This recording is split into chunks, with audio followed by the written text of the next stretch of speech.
Hello and welcome to the Daily Jam. My name is Jamal Salem. It is Sunday, the 12th of July, 2026, and I've just played a weekend of gigs. I just wanted to give a short podcast update. I've just done a weekend of gigs. On Saturday night, I played solo at Merino Brewery, Narellan. This is in New South Wales, Australia, which was a lot of fun. It's just great to keep the momentum up with the solo stuff, singing, playing guitar. Connected with audience members, got some claps, saw some people singing along. Had someone ask about guitar lessons, which is really cool. I'm trained as a drummer, so to start getting people commenting on my guitar skills and asking about getting lessons is really, really cool because I've had like a couple of guitar lessons, but nothing really serious. Drumming, I've really taken serious, and I've had serious training in drumming. I went to study music performance at the Australian National University in Canberra, Australian Capital Territory in Australia. So I studied jazz drums there. I finished around 2015. I started there around 2012. So that was before, or that was during the time that their program was getting axed. So you ask people about the School of Music at ANU now, and there'll be a lot of people criticizing the funding cuts and the program restructuring, the staff restructuring there. But I was fortunate enough just to catch the tail end of that degree, that community, that institution. I caught the tail end of the supposed golden age. But that was my training, was in drum kit. I took it very seriously. Whereas guitar playing, it's something I've done on the side, because as a drummer, you can only drum so much. And what I mean is, because it's such a loud instrument, it's a really inconvenient instrument. And a lot of musicians that aren't drummers will often point out how inconvenient the drum kit is and how they chose to learn a different instrument and specialize in a different instrument specifically because the drums are really inconvenient. But for us drummers, us people who find ourselves drawn to drumming and find that it is our calling to play drums, it isn't really a choice on some level. It's just you find yourself drumming. It's just how it is. You find yourself there doing that. Whether or not it's convenient as an instrument is besides the point, because you've just got this passion. You don't even understand. You're just riding this wave. So anyway, drums was my first passion, my first true passion, where I'd practice the instrument and not even really. I never had to tell myself to practice, basically. I would just practice for the sake of practice, for the sake of playing, for the sake of getting better, for just this joy of playing, the passion itself. Whereas I teach drums today, and it's kind of funny because I teach drums often to students who don't really practice much. You know, most of the students don't really practice much, which is kind of why they get lessons, because they need that structure, they need motivation, they need accountability. But it's just funny for me because I would just play drums naturally. I was just naturally drawn to it. You never had to tell me to practice. So it's interesting telling people to practice, but that's how it goes. The people who are self-motivated with drumming are typically the ones like myself who have a passion for it, and therefore they don't really need to be told to practice, and they will be practicing whether or not they have a teacher. So it makes sense that the people who come to get lessons generally are the people who need a bit more accountability to get lessons. But I just mean it's interesting teaching something that was just a natural passion for me, but it's still cool. I love teaching. But I'm saying all of that because guitar is not my first passionate instrument. It was more like my supplementary instrument that I could play in the evenings. I could lay in bed and strum a guitar. Whereas I can't really lay in bed and strum a drum. Can't strum a drum. You can try. I encourage you. I implore you to attempt strumming a drum. That would actually be pretty cool. Maybe like a snare drum. you flip it upside down, you know, the snare wires on the underside of the drum. Maybe you could strum those, but it's probably going to sound very, what's the word? Atonal.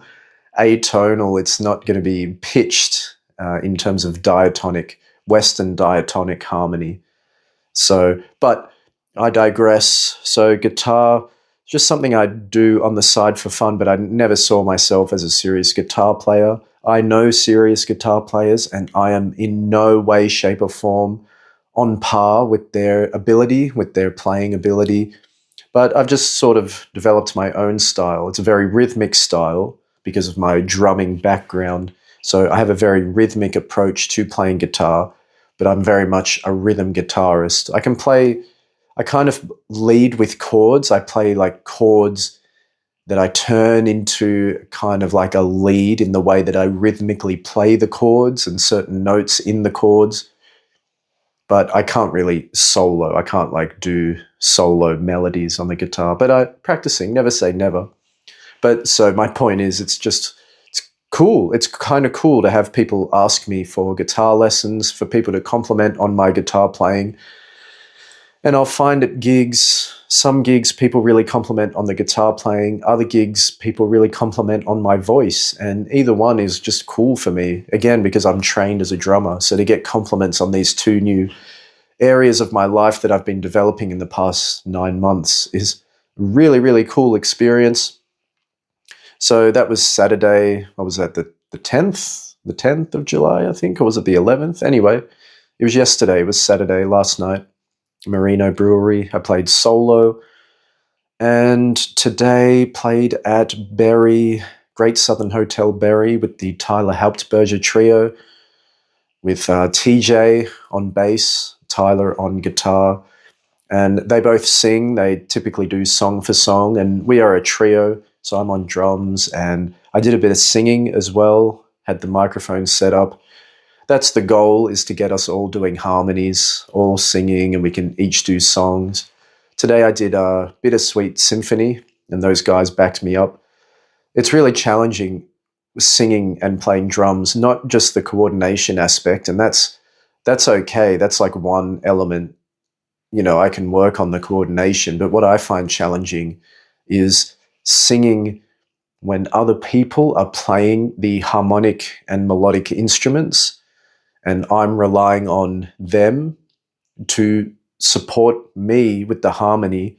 And also because I'm positioned behind them on the drum kit, I'm not out the front leading the band.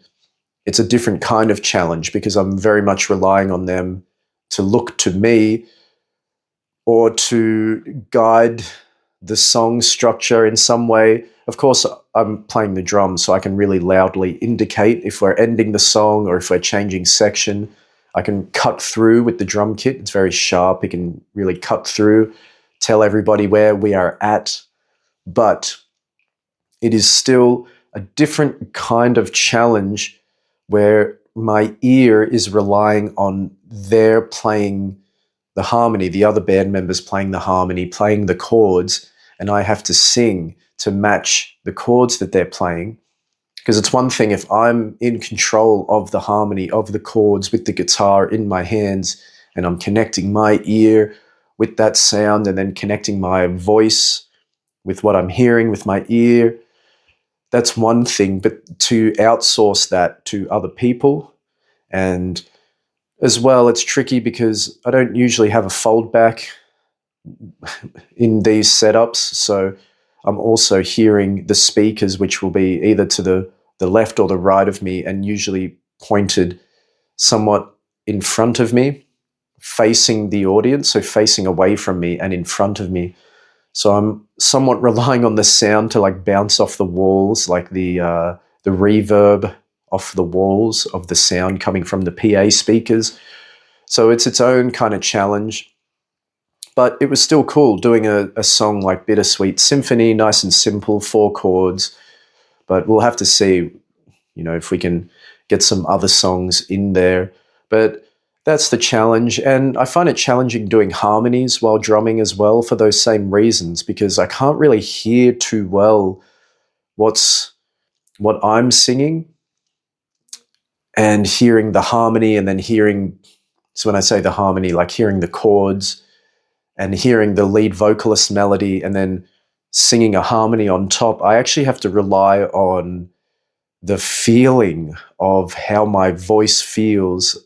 You know how you can tell if something's in harmony or if something's like in pitch or off pitch, even just by how the frequencies feel, how the vibrational frequencies, if they are in phase or perhaps in alignment. So I'm really basing whether I'm hitting the harmony on how the frequencies feel in my voice with what I'm hearing with my ears, because I can't always hear what I'm singing or what is being sung, but I can just kind of feel it. I imagine the same way, very similar to what I've heard at least about Beethoven when he went deaf, and he went deaf, not death, not death, deaf. What was that Cat Williams joke? But when Beethoven was going deaf, and stories I've heard, I don't know if they're true, but he would connect some kind of metal rod from so he would bite down on it, which would connect to the piano, and the vibrations would go to his jaw so he could hear it with his inner ear, I guess. That's kind of the same thing I'm doing when I'm singing these harmonies. So I still need to do a lot of practice, even just hearing the harmonies. It's funny because I'll talk to different singers and different musicians, whether professional or completely amateur, either or. And often I will hear that they've started out singing harmonies with people until they got comfortable to sing by themselves.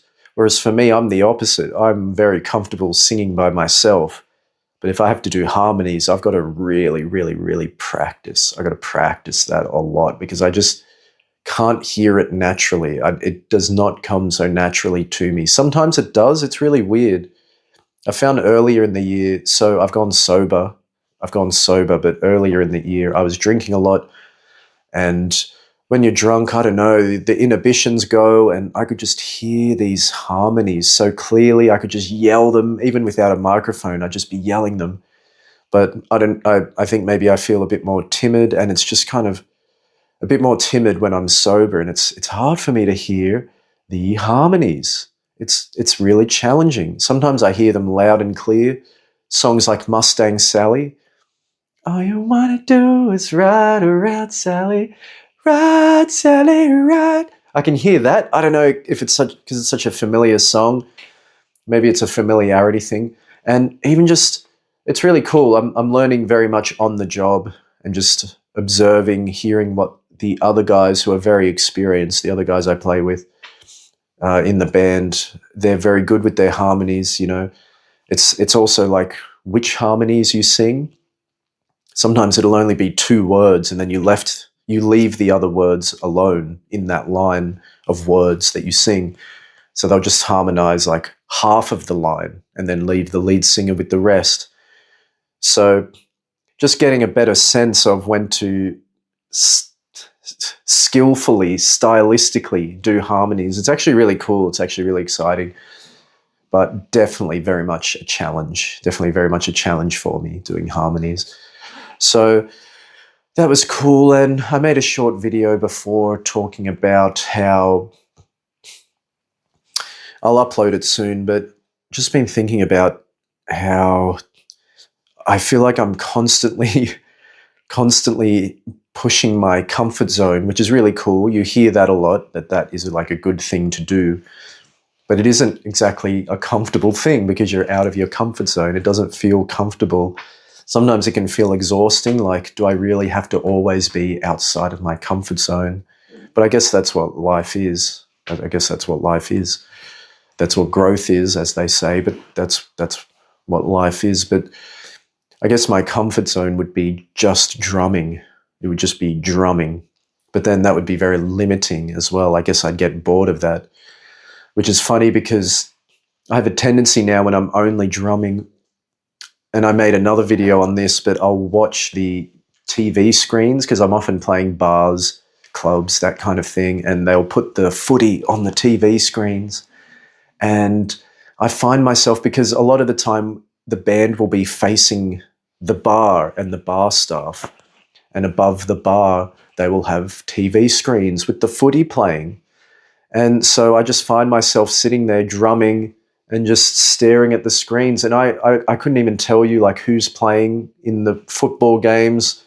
It's not like I'm paying attention to the games, but it's just like I'm like a moth to a flame. I just see the colorful screens and my eyes are just drawn to it, and I'll end up just drumming, doing gigs, and I'm just staring at the screens for like 30 minutes straight.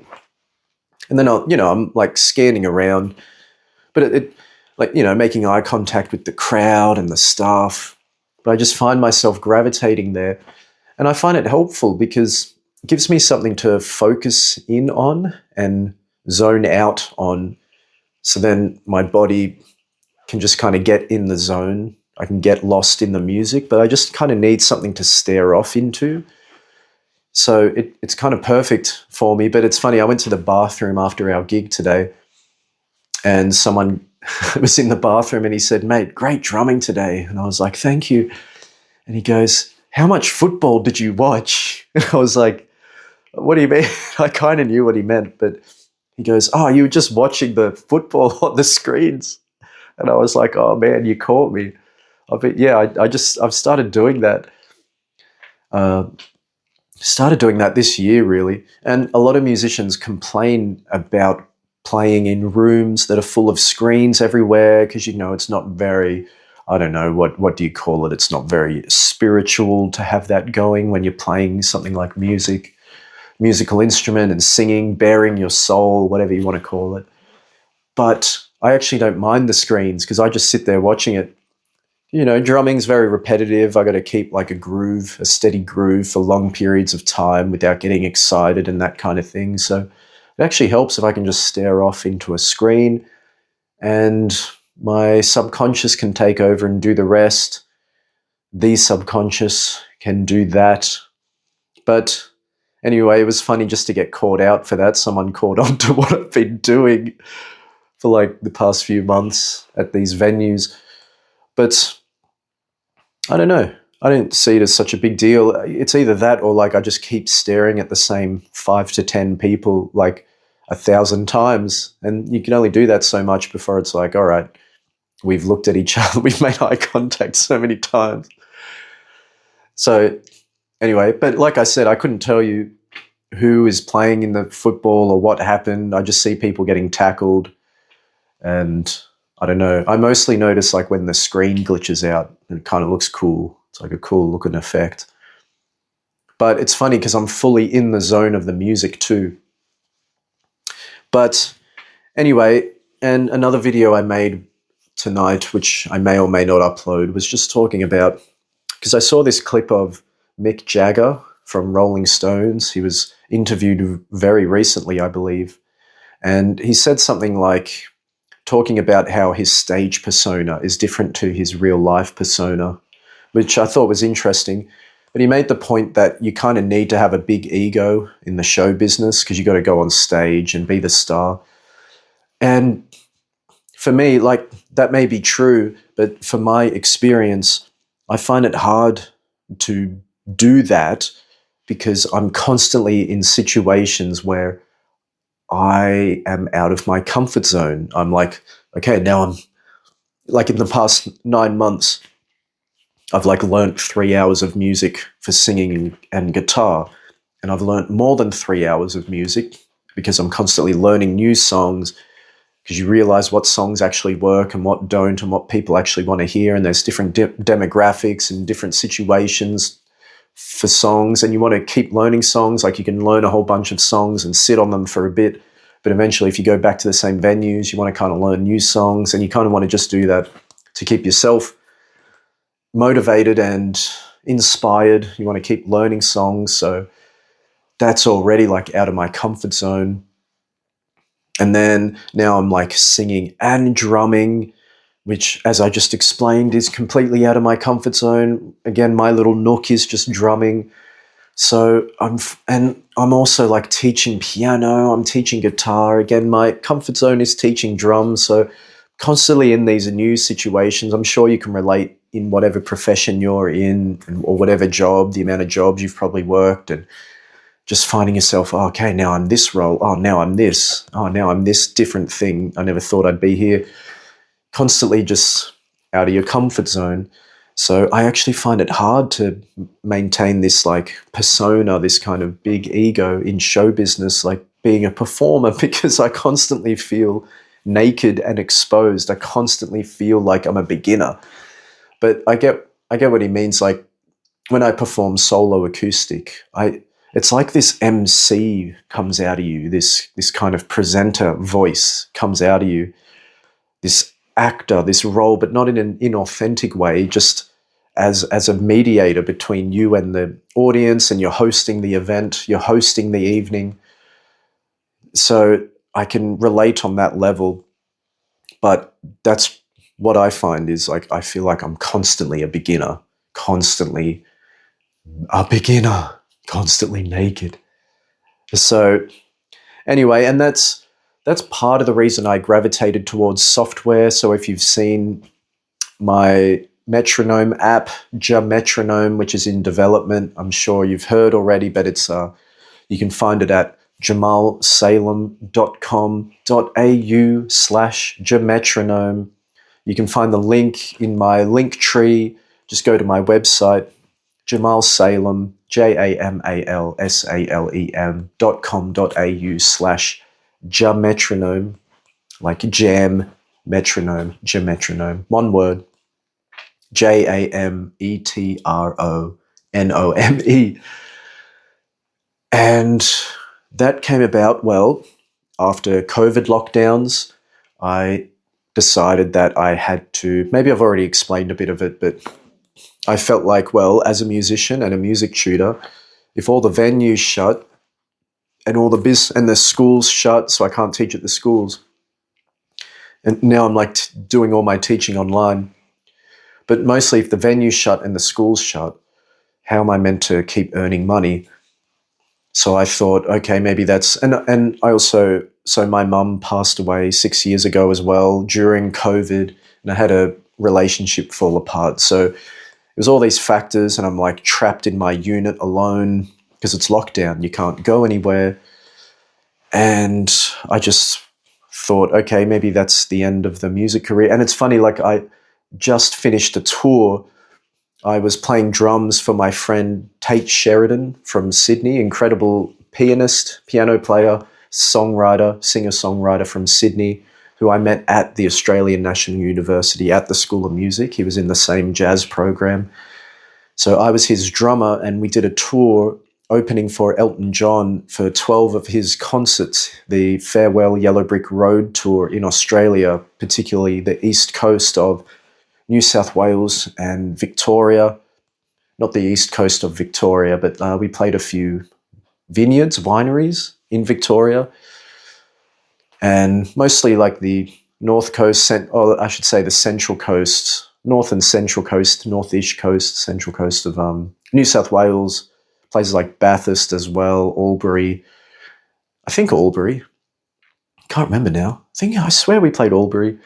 Hanging Rock, Coffs Harbour, Sydney.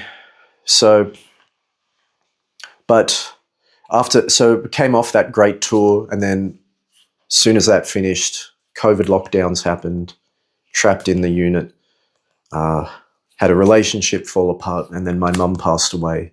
So all these factors combined, not being able to work, like on the tour, I was thinking, wow, I want to move to like LA and be a professional drummer, blah, blah, blah, all that stuff.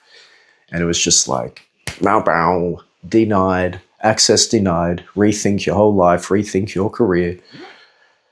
Emotional damage. So yeah, just dealing with traumatic events that totally reshape your sense of identity and who you thought you were, who you are, all that kind of stuff. So I had to think about what I'm seriously going to do as a musician and a human. And I decided to study computer science at the local university, the University of Wollongong. And it was actually really cool for me to find something other than music that I potentially had an interest and aptitude for.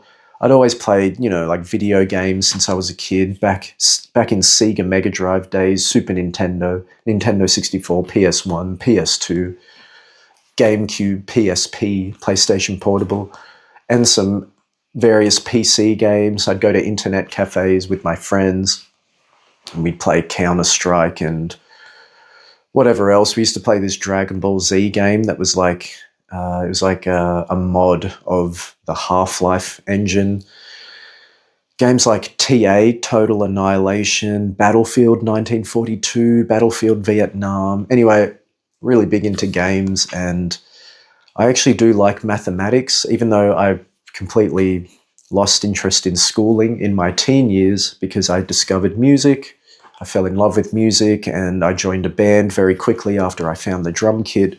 And very shortly after, I was in a recording studio and then opening for pretty significant concerts in heavy metal, in the heavy metal scene, the heavy metal community, opening for bands like Parkway Drive, opening for Soundwave Festival, opening for bands like Bring Me the Horizon, Every Time I Die, Propagandhi, a Wilhelm Scream.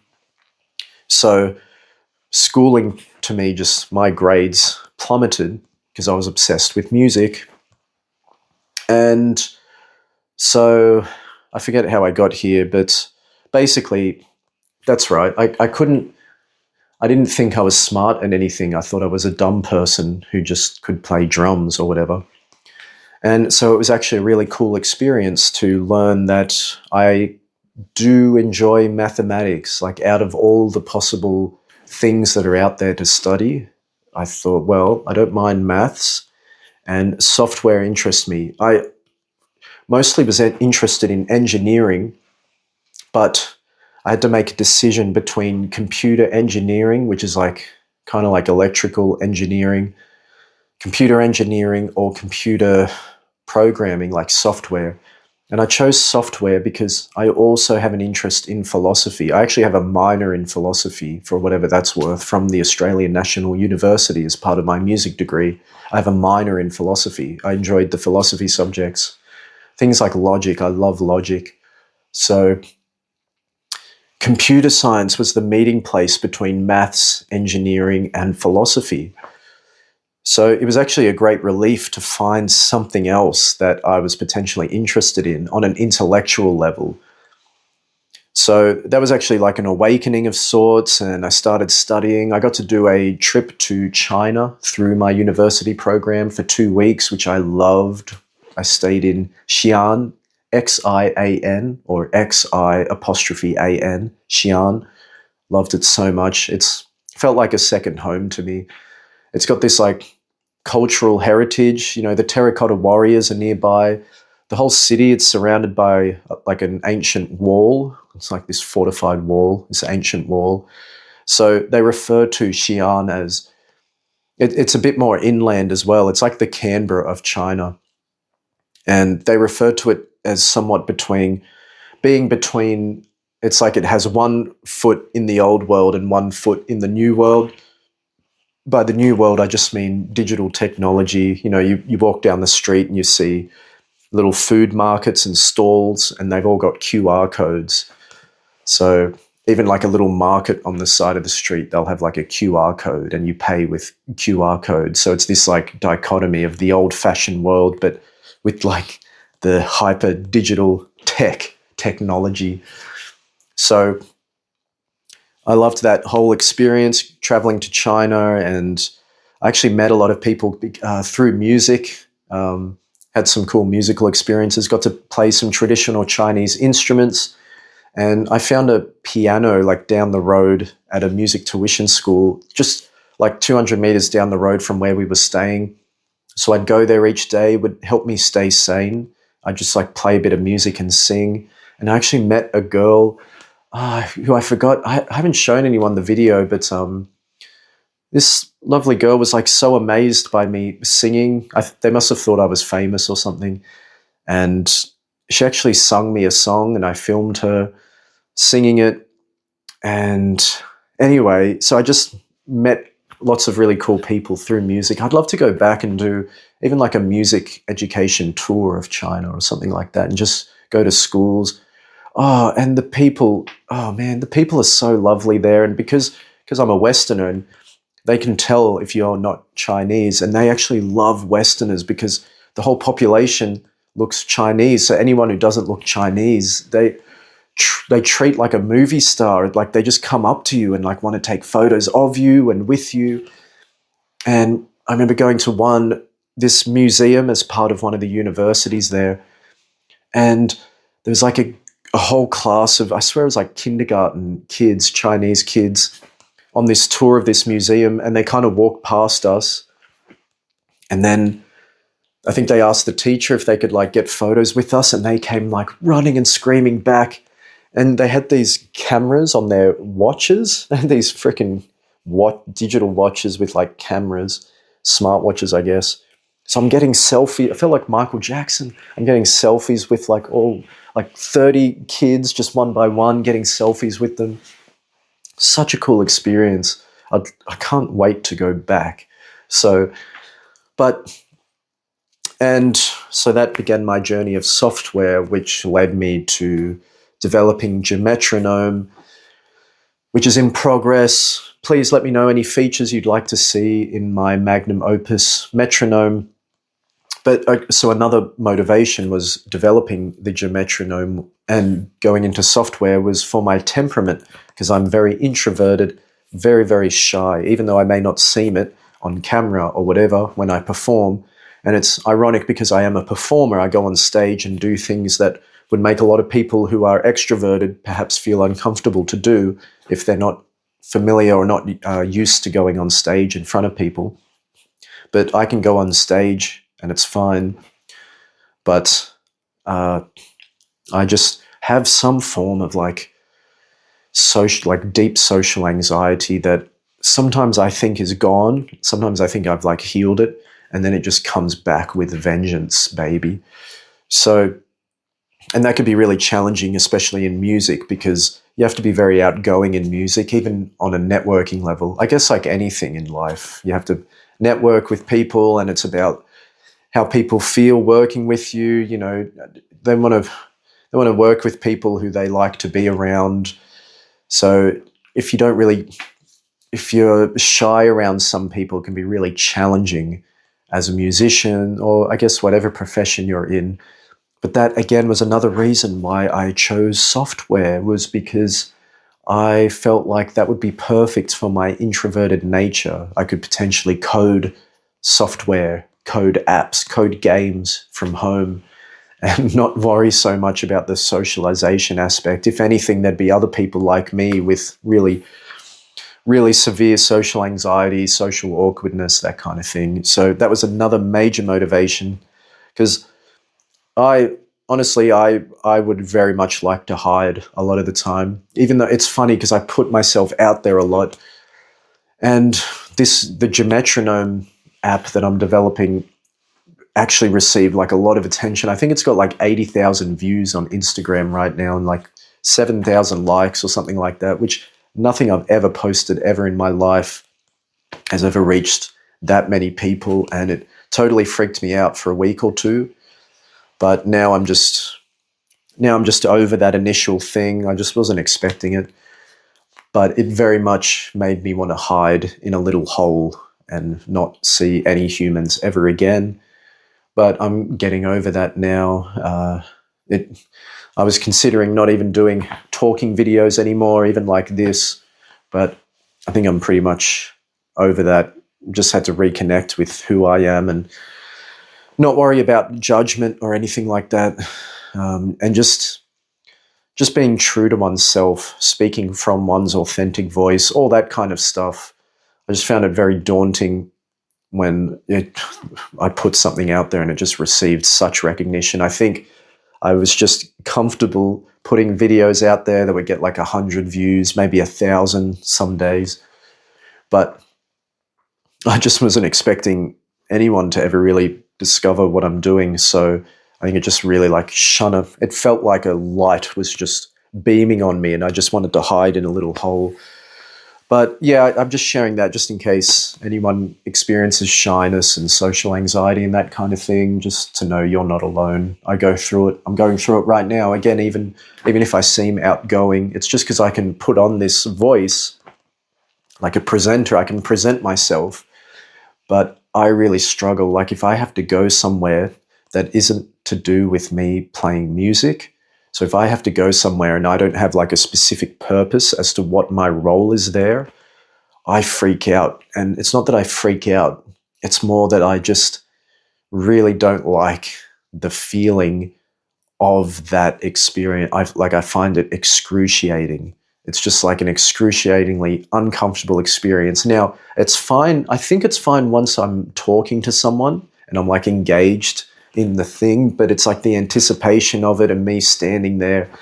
And I always feel like I'm just kind of standing around and someone has to come up to me and say, hey, you're just standing there. Hey, you want to chat? Not in those words specifically, but I find it really difficult. I do so many gigs. I gig like nearly every weekend. So I'm very much used to that being my socialization. That's my form of going out. It's a really cool kind of life because it's not like boring. Like I don't have to also go out. A lot of people have their job and then they go out and have fun. Whereas my job kind of is fun. My job is kind of like going out. But I forget about socializing outside of having a purpose and a role. So I don't know, I'm just sharing that. Might help me figure out what's going on, or maybe if you're an expert in shyness and social anxiety, you can help diagnose me. Not diagnose me like that, but help give me some understanding or some strategies. And just to know that you're not alone. Looks can be deceiving. Anyone can put on like a kind of presentation, a persona, a voice, but the real deep down experience is like, a lot of just severe, debilitating shyness and social anxiety. But I just wanted to talk about that briefly. I think for now I'd better wrap it up. I can't believe I just talked nearly nonstop for 37 minutes. That's actually really cool because I wasn't sure if I'd be like frozen with things to talk about, but clearly I've had a lot that I've needed to talk about. So I might keep up these podcast episodes, even just once a week if I can, once a week, but we'll see how we go. Not making any promises. I'm just suggesting that as a potential aim because it's like once I get talking, the flow happens. So that's really cool. And otherwise, let me know your thoughts. Let me know what you'd like to hear me talk about. I'll be here just talking about my experiences as a musician, my life, documenting my life, talking about the software I'm building, what I've been thinking about, my philosophy. But I'd love to hear your comments, your questions, your feedback. Send me an email at jamalsalemdrums@gmail.com. Or if you want a more official email, you can reach me at music@jamalsalem.com.au. You can find me on social media platforms like Instagram at Jamal Salem Music, YouTube, TikTok. I'm on all the platforms as at Jamal Salem Music. And for now, I love you so much and I wish you all the best on your life journey, and I will talk to you very soon. Okay, my name is Jamal. You've been watching The Daily Jam. Peace out, baby. Peace.